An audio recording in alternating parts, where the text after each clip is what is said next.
Hello everyone. आज मैं आप सबके लिए लेकर आया हूँ थ्योरी ऑफ डिमांड, जो कि आपका फर्स्ट चैप्टर है इकोनॉमिक एप्लीकेशन का। इसका बेस्ट 20 एमसीक्यू का पैटर्न ऐसा रहेगा कि स्टार्टिंग में आपको इजी मिलेगा और फिर धीमे धीमे इसका लेवल बढ़ता जाएगा। ठीक है, तो इसमें कर्व का भी क्वेश्चन लास्ट में आपको मिलेगा। तो जैसे थ्योरी ऑफ डिमांड का 20 एमसीक्यू लेकर आए हैं, उसी तरह जितने भी चैप्टर है आपका 17 चैप्टर है, 17 चैप्टर का एमसीक्यू आपको बहुत जल्द इस चैनल पर अपलोड कर दिया जाएगा। तो शुरू करें। तो यस, मेरा नाम है प्रकाश प्रधान और आप देख रहे हैं अपना प्यारा सा चैनल यूनिक डेडिकेशन। तो चलिए भाई, फर्स्ट क्वेश्चन है आपकी स्क्रीन पर है। Demand for complementary good is also known as option A joint demand, option B direct demand, option C composite demand, option D all. बताइए बताइए कौन सा सही है। Option A joint demand. ठीक है, आगे बढ़े। बहुत बढ़िया। Second question, when several item are demanded together for one particular purpose such demand is known as option A derive demand, option B complementary demand, option C joint demand, option D composite demand. बताइए, सोचिए, video को pause कीजिए और सोचिए। आप ये सोचिए कि हम एग्ज़ाम में बैठे हैं, हमारे सामने ये एमसीक्यू आया है। अगर मान लीजिए कि एग्ज़ाम में ये आ जाता, आपको पता नहीं चलता, तो आप किस ऑप्शन को टिक करते। वीडियो को आगे मत बढ़ाइए, सोचिए कौन सा ऑप्शन सही है। सोच लिए। राइट ऑप्शन है आपका ऑप्शन सी ज्वाइंट डिमांड। ठीक है, आगे बढ़े। Joint demand, which of the following is the factor affecting demand? Option A income of the consumer, option B fear of shortage, option C the given paradox, option D ignorance। बोलिए कौन सा सही है। Option A income of the consumer. आगे बढ़े। चलिए, tea and coffee are made up of milk used and milk is also used for making cheese, curd, sweets etc. Here milk is which type of demand? बताइए, milk से बहुत सारे यहाँ पर सामान बन रहा है, कॉफ़ी भी बन रहा है, टी भी बन रहा है, चीज़ भी बन रहा है, स्वीट्स भी बन रहा है, कर्ड भी बन रहा है। तो मिल्क यहाँ पर कौन सा डिमांड हुआ। Option A composite demand, option B joint demand, option C direct demand and option D none of these. बताइए कौन सा सही है। Option A composite demand. ठीक है। MCQ fifth number, the demand of building is a direct demand. The demand of building is a direct demand and demand for cement, bricks, sand, timber etcetera are called as. Option A material demand, option B building demand, option C derive demand, option D composite demand. बताइए भाई, brick demand material demand तो हम आज तक सुने नहीं है, building demand भी नहीं सुने हैं, तो राइट ऑप्शन होगा आपका ऑप्शन सी डिराइव डिमांड। ठीक है, समझ में आ रहा है।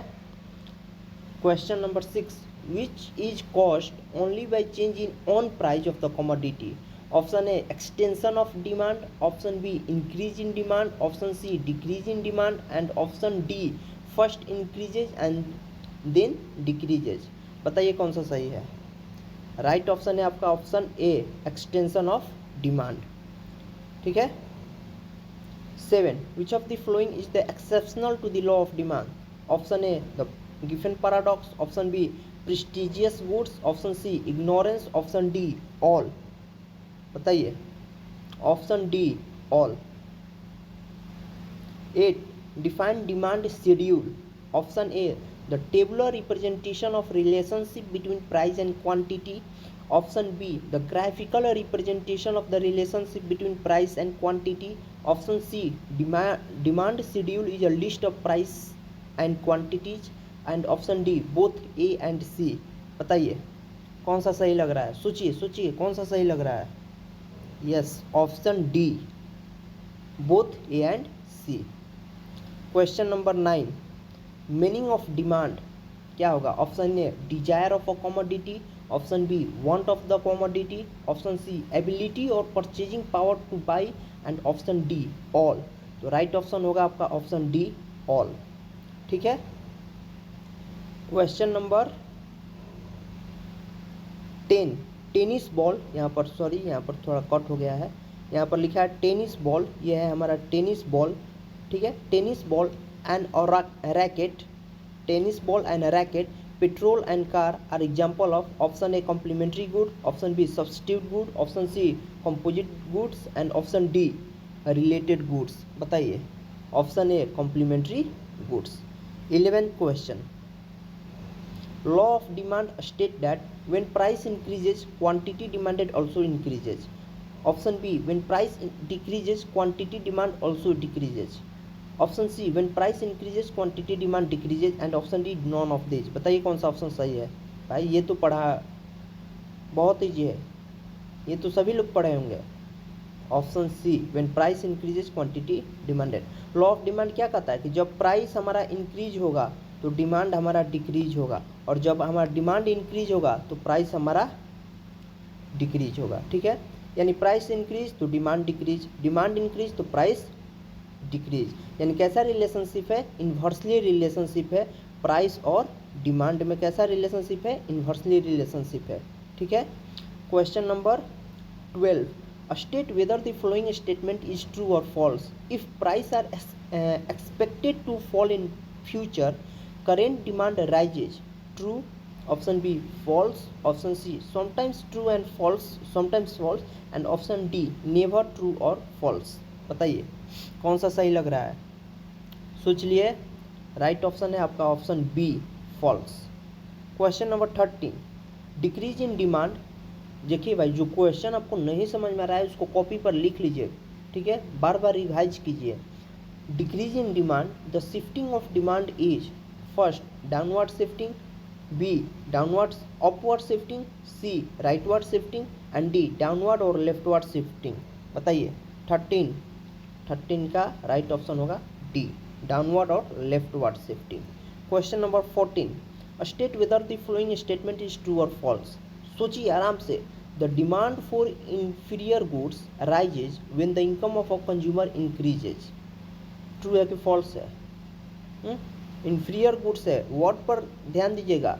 The demand for inferior goods rises when the income of a consumer increases, तो राइट ऑप्शन होगा ऑप्शन बी फॉल्स। अगर यहाँ पर सिर्फ गुड्स होता, इंफीरियर नहीं रहता या कोई भी कमोडिटी नहीं रहता तो यहाँ पर ट्रू हो जाता, क्योंकि लॉ ऑफ डिमांड क्या कहता है कि अगर प्राइस हमारा इंक्रीज होगा तो डिमांड डिक्रीज होगा, अगर डिमांड हमारा इंक्रीज होगा तो प्राइस हमारा डिक्रीज होगा। तो यहाँ पर क्या कर रहा है, इंफीरियर गुड, ये हमारा एक्सेप्शनल होता है, ठीक है। यहाँ पर लॉ ऑफ डिमांड वैलिड नहीं है, आप लोग पढ़े होंगे, ठीक है। आगे बढ़े।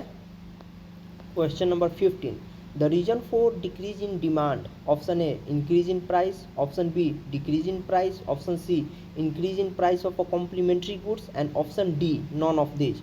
कौन सा सही लग रहा है, option C increase in price of complementary goods.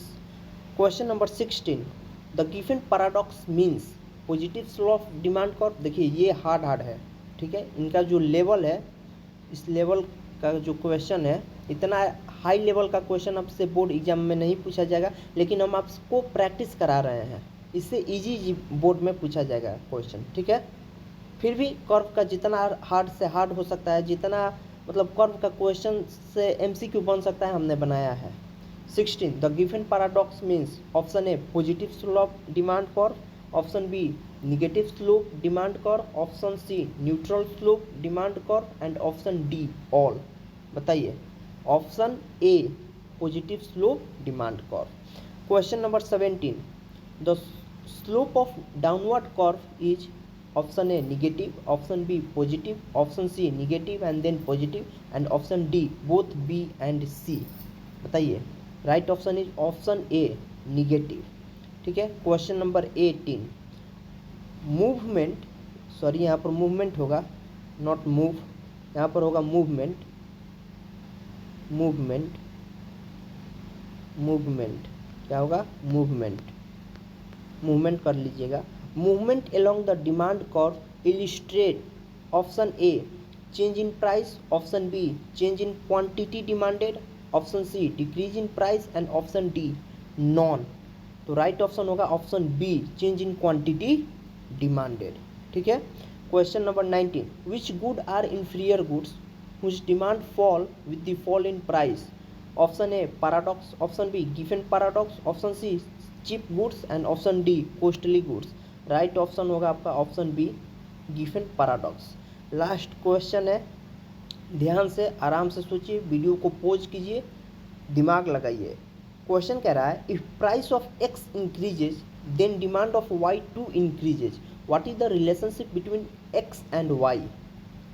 फिर से question number 20, if price of X increases then demand of Y too increases, what is the relationship between goods X and Y. X and Y में क्या relationship है, अगर x का price बढ़ रहा है तो वाई का भी प्राइस बढ़ रहा है। कुछ समझ में आया, कौन सा ऑप्शन सही होगा। Yes, option A substitute good. ठीक है, तो ये रहा आपको 20 MCQ from theory of demand. उम्मीद करता हूँ कि आपको अच्छा लगा होगा। ठीक है, ऐसे ही आपको हर एक चैप्टर का MCQ मिलेगा। और जो न्यूमेरिकल्स है, न्यूमेरिकल्स का अलग 1 घंटा का वीडियो बनाएंगे, इन डेप्थ पूरा अच्छे से समझाएंगे। अगर आपको न्यूमेरिकल से डर लगता है तो आपका डर वो ख़त्म हो जाएगा। तब तक आप पढ़ाई करते रहिए। All the best.